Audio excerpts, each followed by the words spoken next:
Hey all my movie maniacs, hope you're enjoying October. It is the season of the horror film, and I caught one this past weekend, a wide release horror film that just came out, and it is called Jigsaw. Yes, a new installment in the Saw franchise.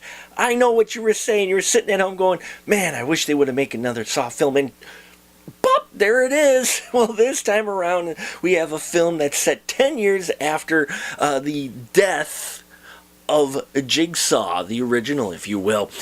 And bodies once again are starting to crop up that have been just mutilated and brutally, brutally murdered, bodies showing up with the Jigsaw cut out. Is this a copycat?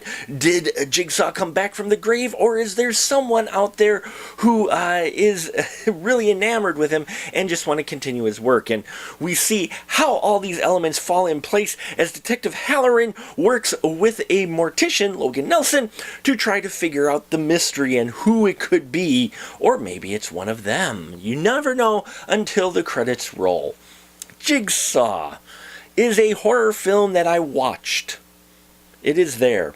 It has a beginning, middle, and end, and yeah.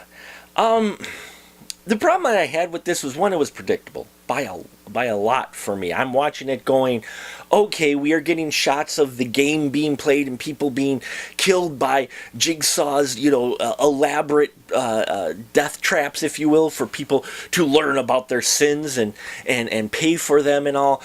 But I caught that. I caught what we were actually seeing, and so the big twist at the end wasn't a big surprise to me.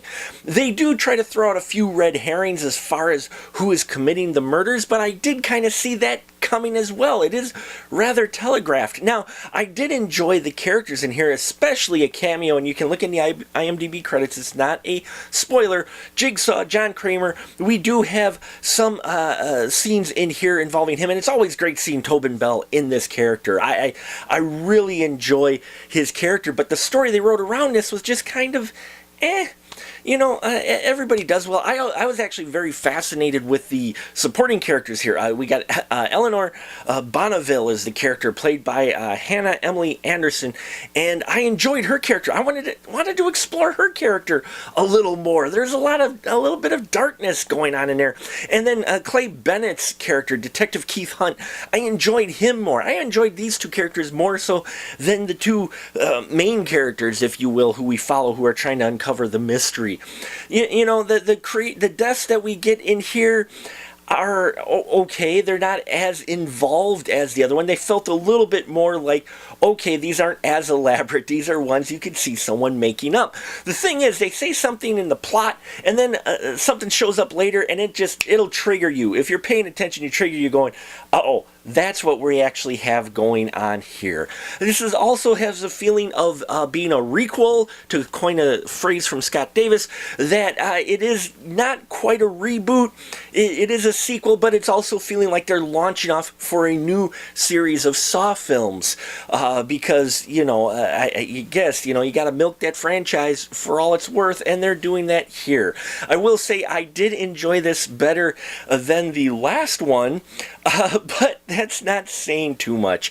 I still give this 2 stubs. Let's go 2 1/4 stubs, okay? I give this 2 1/4 stubs.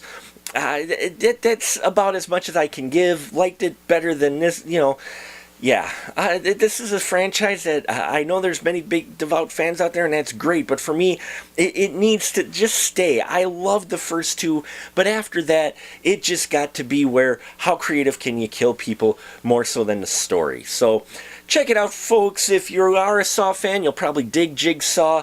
Leave your comments down below if you have seen this film. Love to hear your thoughts on this. Please subscribe if you haven't already. I appreciate your support, and until next time, remember, keep that ticket stub.